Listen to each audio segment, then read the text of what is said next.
She dropped her champagne right there in front of everyone. The glass slipped from her perfectly manicured fingers and shattered on the hardwood, sending golden bubbles and crystal shards flying across the floor. Her mouth fell open, her eyes locked on mine, wide, stunned like the wind had been knocked out of her. For once, my stepmother Ava had nothing to say. But to understand why that moment felt so good, let me take you back just a few hours earlier.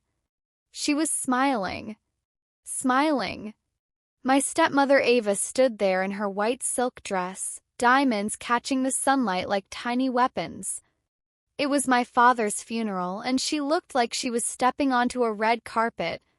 She sipped champagne, yes, champagne, and walked through the cemetery as if she owned it. Technically, she thought she did. I stood near the casket, my hands clenched so tight my knuckles were bone white. The scent of lies and polished wood clung to the air like grief itself. People came and went, hugging me, murmuring words I couldn't hear. Their eyes were heavy with pity. I was Thomas Hale's only child, and yet somehow I felt like the outsider. Ava, young, poised, and barely older than me, moved through the crowd like she was accepting condolences for a distant colleague, not her husband. I caught Uncle Greg's eye across the sea of black suits. His lips were pressed into a hard line, his jaw tight. He didn't know what I knew. Not yet. When she finally reached me, Ava gave a rehearsed tilt of her head, that fake, soft kind of expression you give when you want people to believe you feel something. Her perfume was sharp and sweet, like flowers wilting too fast. "I'm sorry, Ryan," she said, placing her cold hand lightly on my arm. "I know this must be hard, but you'll understand one day." I nodded, but my throat was tight. I couldn't get words out without choking on them. She leaned in slightly. "Your father adored you, but he wanted to take care of me too." Another smile, so wide, so fake. Everyone probably thought I was breaking down inside. And in a way I was. Not because of the money or the will, not yet, but because of how far away I felt from my own father. The last year of his life, I barely recognized him. He changed when Ava came into our lives. She was all charm and sugar at first, until she wasn't. And now she was standing next to his casket like the leading lady in a play only she had auditioned for. When the service ended, the lawyer asked us to gather in the side room. It was small, quiet, dusty, sunlight filtering through stained glass windows. I sat in the second row. Ava took the front, her champagne flute still in hand, her leg crossed elegantly over the other like she was waiting to hear she'd won something. Mrs. Clark, our family lawyer, walked in with the will, her expression unreadable. She cleared her throat and began. Line after line, everything went to Ava. The house, the land, my father's savings, even the lake cabin we built together when I was 12. I stared at the floor. My chest burned. Then Ava turned, leaned back slightly, and whispered, "You'll understand one day, sweetie." But she didn't know what I had found 2 nights ago, hidden in a box beneath the attic floorboards. The first will. And when I pulled it out, she dropped her champagne. Before Ava, it was just me and my dad. We weren't perfect, but we had a rhythm. After my mom died, when I was 16, it was like we locked arms and decided to just keep walking forward together. He cooked terribly. I did laundry. We fixed things ourselves. We had a system, a quiet one where love wasn't loud, but it was steady. He never missed a birthday. He showed up to every game, even when I was riding the bench. We had inside jokes, weird routines, and the kind of closeness that came from surviving heartbreak side by side. That's what made it so hard to watch it all slip away. It started slow. I came home from college one weekend and noticed the house smelled different. Expensive candles, perfume that didn't belong to either of us. Kitchen was spotless. My dad was humming. Humming. "She's something special, Ree," he said, cheeks a little red like a teenager. "Her name's Ava. We met at a charity auction. She makes me feel young again." I smiled politely, but something twisted in my gut. The first time I met her, I swear the temperature in the room dropped. She was beautiful, no denying that. Glossy hair, designer bag, eyes that flicked over me like I was a detail she hadn't planned for. "Oh," she'd said as if surprised. "You didn't tell me your son was so grown." Her voice was syrupy sweet but cold underneath, like honey poured over ice. Till I tried. For him. I showed up for dinners, holidays, birthdays. I laughed at her jokes. I listened to her long stories about gallery openings and vacations I hadn't been invited on. But every visit felt like I was being slowly replaced. My dad changed. He dressed better, started talking about selling the lake cabin, said it was too much work. He talked about downsizing, moving somewhere warmer, more modern. That cabin was where we spread Mom's ashes. Where we built a dock by hand, hands burning under the summer sun. And he wanted to sell it because Ava wasn't a fan of bugs. I told myself he was just in love, that he'd snap out of it. But the more time passed, the more distant he became. Calls became texts. Texts turned into silence. I'd go weeks without hearing from him. I blamed myself. Maybe I was holding on too tightly. Maybe I was being unfair. Maybe I just didn't want to share him. But deep down I knew. There was something off about Ava.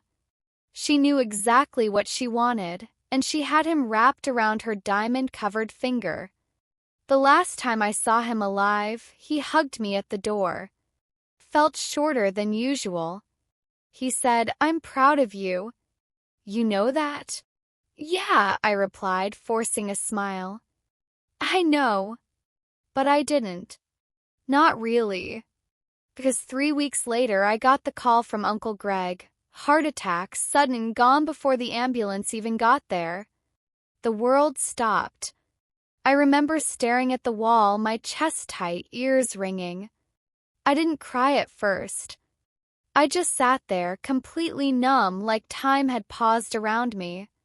And then the very next day I got a call. It was Ava. Her voice was soft. Too soft. "I just thought you should know he left everything in order. The house, the accounts. It's all taken care of." I could barely speak. I didn't ask what she meant. I didn't want to know. Not yet. But something about her tone, it wasn't grief. It was confidence. That's when the numbness cracked. Because in my gut, I felt it. I was about to lose more than just my father. Grief has a way of dulling everything, until betrayal slices right through it. I thought the funeral would be the hardest part. Standing beside my father's casket, trying not to picture his last moments. Trying not to wonder if he thought of me. If he knew how much I missed him. If he knew I never stopped waiting for him to come back to himself. But I was wrong. The funeral wasn't the hardest part. The will reading was. Took place in a quiet side room of the chapel. Wood-paneled walls, heavy curtains, and chairs that creaked every time you shifted your weight. The kind of room that smelled like old books and secrets. A dozen or so people had gathered. Uncle Greg, Mrs. Clark, our family lawyer, a few distant relatives and family friends, and of course Ava. My stepmother. Sitting front and center like the grieving widow out of a soap opera. She wore a black dress that hugged her perfectly, with a diamond necklace that caught the light every time she moved. A fresh glass of champagne in her hand. her red lipstick untouched. Not a tear in sight. She looked like she was attending a premiere, not mourning her husband. She glanced back at me once. Smiled, not warm, not apologetic, just pleased. Mrs. Clark stepped forward, opened a leather folder, and began to speak. Her voice was measured and professional, but each sentence landed like a punch to the gut. To my beloved wife, Ava Hale, I leave the house. My stomach sank. The lake property. I stared at the floor, my heart thudding in my chest. All investment and retirement accounts. My jaw clenched. Blood roared in my ears. As well as my personal belongings and remaining assets, with the intent she carry forward the legacy of our home. There was no mention of me. Not one line. Felt like the air had been sucked out of the room. Everyone looked at me, some confused, some sympathetic. I caught Uncle Greg's eyes. He looked stunned, like he couldn't quite believe it either. I sat there, frozen. My fingers curled into fists against my knees. The pressure in my chest grew tighter, hotter. I could feel the humiliation crawling over my skin. I wasn't just grieving. I was being erased. And then Ava turned her head ever so slightly toward me. Her voice was a whisper, but it sliced through the silence like a knife. "You'll understand one day, sweetie," she said with the softest, most insincere smile I've ever seen. Like this was all a lesson. Like she was doing me a favor. Her tone made my skin crawl, like she wasn't just winning, she was enjoying it. And for a second I felt like everyone else believed her, that I was just some ungrateful adult child clinging to an inheritance that was never mine to begin with. That she was the poor widow just trying to honor her late husband's wishes. But she didn't know. No one did. 2 nights before the funeral, I'd found something buried in the attic. An envelope, yellowed edges, my name scrawled across it in my father's handwriting. Inside it, a letter and a will. The real will. One that said everything Ava now held should have gone to me. I hadn't told a soul. Not yet. 'Cause I knew this moment was coming. And I wanted her to feel it, every single word. It was 2 days after my father died. The house was too quiet. Too still. Kind of silence that hums in your ears, heavy with everything unsaid. I stayed the night after helping sort through some of his things. Ava had insisted she needed space, that I should take whatever time I needed. Which was ironic, considering she'd already changed the locks and redecorated the living room. I couldn't sleep, so I wandered. I ended up in the attic. It smelled like dust and old pine, familiar, oddly comforting. The air was thick, warm, filled with the scent of old paper, wood, and the faintest trace of my dad's cologne. That attic was his space, where he kept old tax files, fishing gear, boxes of photos, and the kinds of things you swear you'll throw out someday but never do. I opened a few boxes, not really knowing what I was looking for. Maybe a letter. Maybe nothing. Then I saw it, tucked inside a cracked wooden toolbox beneath a folded tarp. A plain envelope, yellowed, the edges curled with age. My name was written on the front in my dad's handwriting. Just Ryan. No love, no dear, no date. Just my name. I held it for a moment, fingers trembling, heart pounding. The edges were brittle, but the seal was intact. I opened it slowly. Inside were 2 things, a letter and a legal document. I unfolded the letter first. The handwriting was shaky, like it had been written quickly, but it was unmistakably his. "Ryan, if you're reading this, then something went wrong. I've been trying to rewrite the new will, but things got complicated. I let someone into our lives who didn't have your best interest at heart. I'm sorry I lost sight of what matters. This house, this land, that cabin, we built them together, you and me. They're yours. I know Ava won't like it, but this is what I want.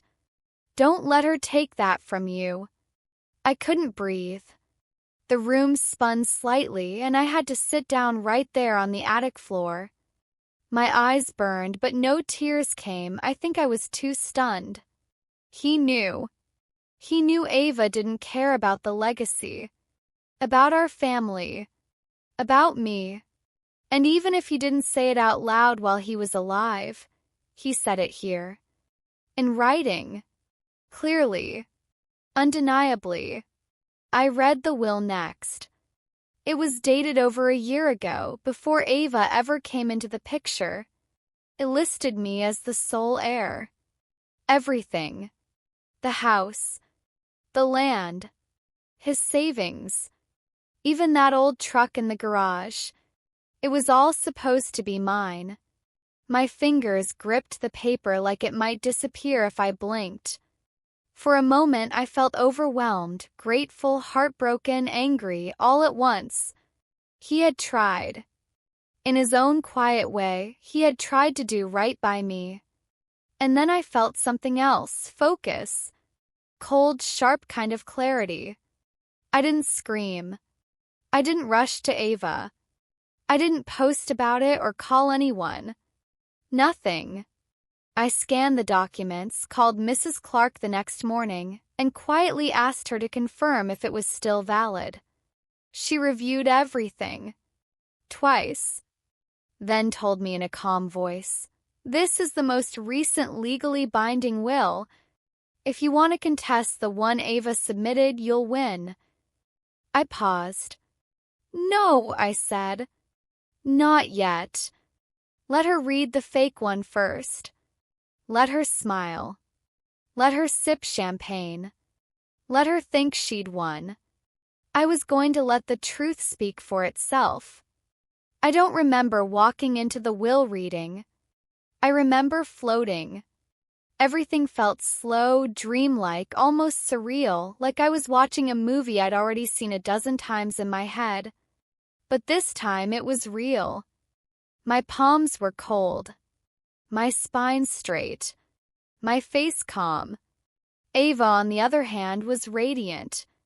My stepmother sat in the front row, surrounded by people she barely knew, our family's friends, most of whom had only met her a few times. But they were all staring at her like she was the grieving widow of the century. She wore black lace and red lipstick. Her diamond earrings swayed with every confident nod.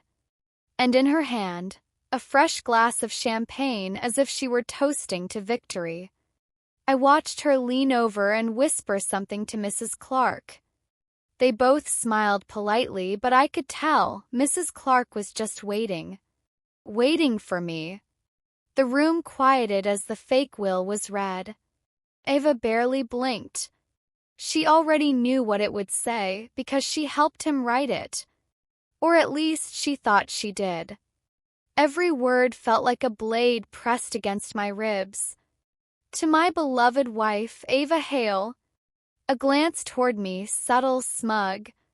I leave my home, assets, and all remaining properties to ensure her comfort and care. My throat tightened, but I didn't flinch. Ava raised her glass slightly, not to toast, but to sip. She took a long, elegant drink, then looked back at me with that soft, patronizing smirk she wore like perfume.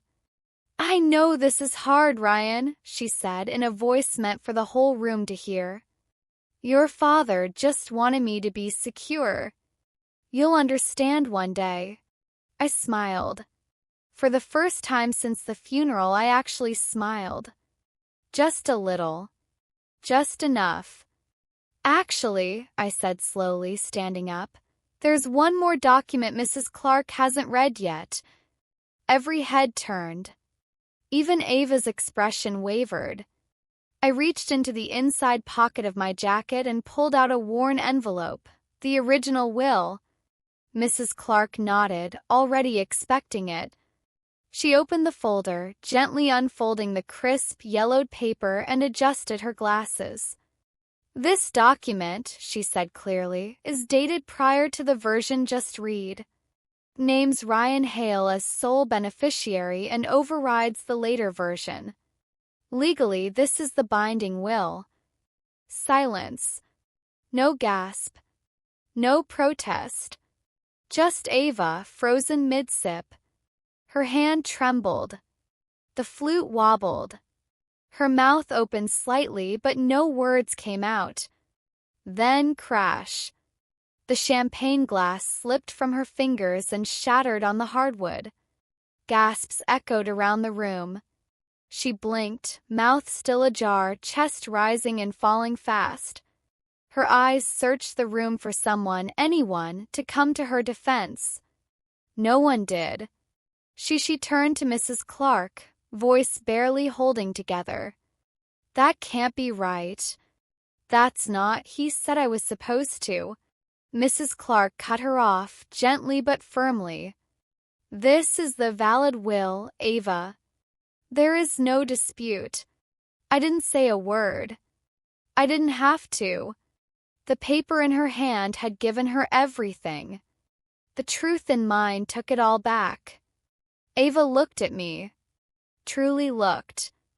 And for the first time, I saw something behind her eyes that hadn't been there before. Fear. Not fear of me, fear of being powerless. She stood, heels clicking sharply as she rushed from the room, broken glass crunching beneath her steps. A trail of champagne and silence followed her. And just like that, the performance was over. I looked down at the envelope in my hands, my father's words, his signature, his intentions. And maybe his apology. He hadn't forgotten me. Not really. And now everyone knew it. Ava never spoke to me again. She tried to contest the will, of course. Filed something within days, claimed it was fake, forged, whatever her lawyer could come up with. But it didn't go far. Mrs. Clark had notarized copies. The original was dated, signed, witnessed, everything in order. Ironclad. Till Ava didn't go quietly. She lingered in the house for a week longer than she was supposed to, pretending to pack, dragging her heels, calling the press. She even gave an interview, claimed my father had been manipulated, that he wasn't in his right mind when he signed the first will. But deep down, I think even she knew she had lost. She came in smiling, dressed in diamonds, sipping champagne. And she left in silence. The day she finally drove away for good, I stood by the front window and watched her car disappear down the long gravel drive. I didn't feel victorious. I didn't feel bitter. I just felt hollow, like something enormous had ended. But in its place, there was peace. The house was mine now. Not just legally, but emotionally, mine to fill again with the things that mattered. The scent of coffee in the mornings. My dad's old jazz records humming through the kitchen. The dusty lake cabin that no one else wanted to deal with. Yeah, I kept that too. I drove up there a week later and found the photo we took when we finished building the dock. I was 12. He had his arm around me. We were sunburned, grinning, covered in sawdust. I put it on the mantle. I didn't keep everything. I sold off some assets. Donated a lot. Let go of the things that felt like hers. I didn't want the legacy of my father's life to be cluttered with bitterness. I wanted to breathe again in the home we once shared. Uncle Greg still comes by every Sunday. He brings fresh bread from the market and doesn't ask questions unless I bring things up first. I think he knows that some things I'm still unpacking on my own. But I talk to my dad now. Not out loud, just in my head. In quiet moments, when I'm watering the garden, or fixing a loose floorboard, or standing at the dock, watching the sunset, I imagine what he'd say. I imagine him apologizing, not for falling in love again, but for forgetting, for losing sight of what we built. I imagine him saying he knew Ava was never going to love this place the way we did. That maybe in the end he'd remembered just in time. That what hidden in the attic was more than legal paperwork. It was a message. Correction. A kind of whispered I'm sorry. People ask me sometimes if I regret not confronting Ava sooner, if I regret letting her believe she'd won. But no, I don't. Because what she never understood is this. Winning isn't about having the last word or the flashiest exit or the biggest glass of champagne. It's about what lasts. She tried to rewrite my father's story. Tried to steal a legacy with her smile and a signature. But stories, the real ones, have a way of surfacing when they need to. And truth? Truth doesn't shout. It waits. Quietly. Patiently. And when it finally arrives, it doesn't need to break anything. It just lets you watch as the lies fall apart on their own. That day taught me something I'll never forget. Not everything worth keeping can be written into a will. And not everything taken can truly be owned. Some things, like love, truth, legacy, they belong to you even when the world tries to rewrite the ending. If you've ever been underestimated, overlooked, or had something that was rightfully yours taken away, I see you. And I hope my story reminds you that patience isn't weakness. Sometimes it's the most powerful move of all. If this story hit home for you, let me know in the comments. I'd love to hear your story or just that you stuck around till the end. And hey, if you liked this video, give it a thumbs up, share it with someone who needs to hear it, and don't forget to subscribe to the channel for more true, emotional, and unexpected stories like this one. 'Cause this was just one chapter. And I've got so many more to tell.